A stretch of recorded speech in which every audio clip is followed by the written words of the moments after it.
What's going on, guys? My name is Aldenero and welcome to another episode of my Leicester City career mode on FIFA 15. We're starting this episode off with a game against Swansea City, and as you can see from the league table, this is actually quite a close clash in terms of how the teams are ranked in the league, and we're obviously pushing for 4th place. We want to rack up as many points as possible between now and the end of the season because we don't have many tough games ahead.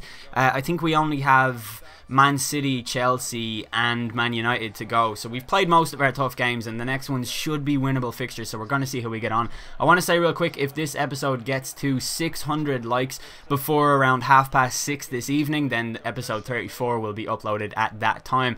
So I have a question for you at the start of this episode. Is you just see Gomez bearing down on goal and managing to miss from there. I'd be really pissed if that happened to me.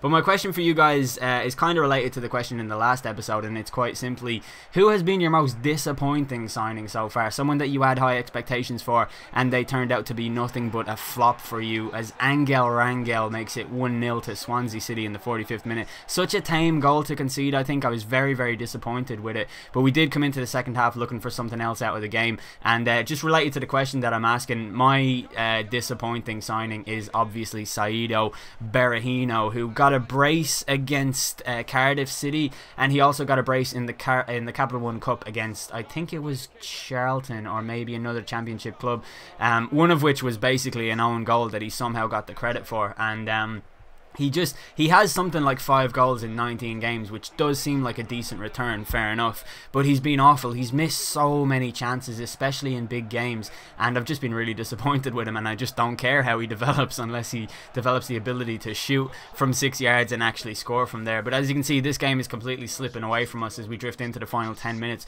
with Dwight Gale bearing down on goal and going to shoot across the face. I was actually aiming for the near post there at that point, but Schlupp comes through in the 87th minute. He has a look up and goes for the shot. That was a decent enough effort, I think. Maybe a right-footed player would have had more luck there, but the goalkeeper Guilherme does eventually retrieve the ball, and in the 94th minute Schlupp plays a very nice 1-2 with Dwight Gale against a back line that's pushed up ridiculously far considering the team are trying to hold, but Schlupp misses from close range, and we left the game with a 1-0 defeat, which I was furious about because I felt like we could have gotten more out of the game. But one thing I'm finding it difficult to do in FIFA 15 is to weed out the sort of instinctive tendencies to shoot across the face of goal, or to finesse it from distance, or to run from the wing cutting inside.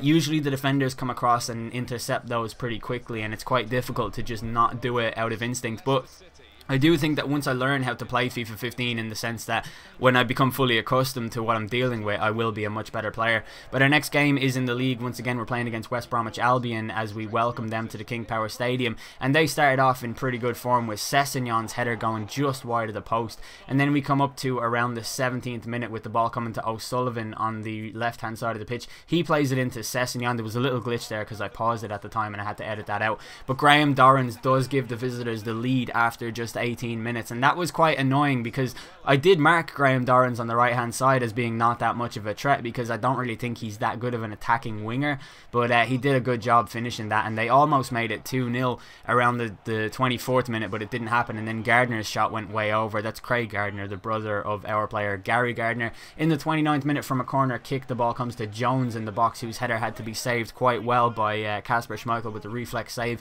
and thankfully we did hold on. And we come up to the 39th minute with Zaha on the ball coming down the left hand side. His cross finds Dwight Gale, who does make contact with the ball and almost scores. It would have been a very unorthodox goal for the keeper to concede, but unfortunately he did manage to tip it over. Then inside stoppage time, Camara goes for the shot. It comes to Zaha, who tried to volley it but got blocked by the defence. It comes out to Gale on the left hand side, whose cross finds Zaha in the middle and forces a save from the goalkeeper, and it goes out for a corner kick to give us one last chance before the referee blows for half time. The corner kick will be swung outwards by Gary Gardner, whose brother is of course playing for West Brom. He swings it in towards Koyate, who made contact with it but sadly put it over the bar.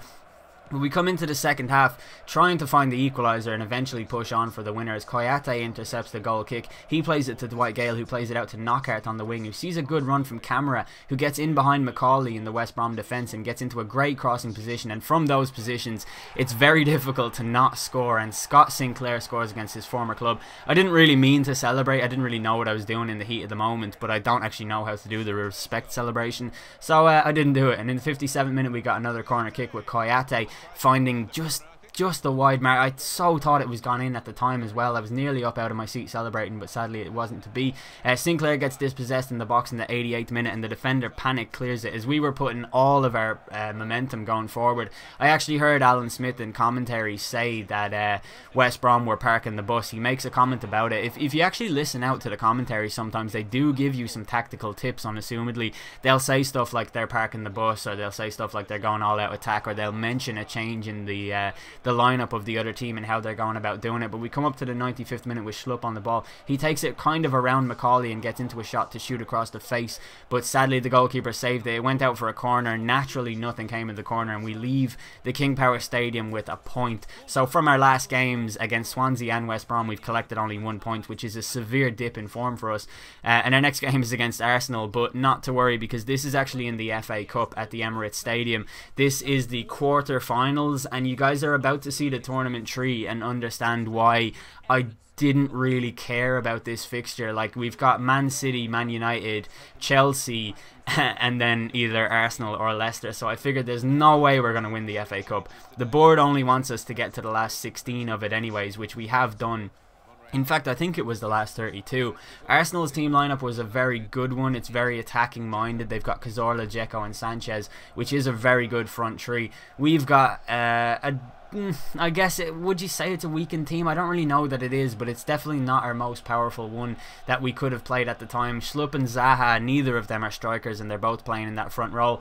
But I kind of wanted to just play for a draw and maybe hold out for a penalty shootout in this game. But if we were to be eliminated, I wouldn't mind, because we are pushing for fourth, and with that dip in form, we don't want another distraction keeping us away from improving our league form. So in the 6th minute, when Monreal got into the box and found the back of the net, I honestly wasn't too bothered, because Arsenal had been dominating the entire game up to that point. I'm pretty good at absorbing pressure and going on the counter, but some teams are just too good at pinpoint passing through a defence, and Arsenal are one of those teams, and they just proved that there with that goal. It was a very good goal from a left back as well. A really nice finish from him at the near post. It's a shame that keepers get beaten so easy on the near post, but that's just something that'll happen in FIFA. And in the 10th minute, they came forward again with Dzeko on the edge of the box, finding Flamini, whose cross goes, or his cross shot I guess, went across the face and wide. Then we come up to the 36th minute with Jeffrey Schlupp on the ball. As you can see, there's no options around him for support. He has nothing going on, so we tried to create something from nothing, and his shot from distance found the crossbar, and eventually the Arsenal defence managed to calmly clear it. But we come into the second half, again Arsenal just continuing their relentless pressure. They want to retain the FA, actually no, they wouldn't be, because they didn't win it last season, they won it the season before, but they want the FA Cup back.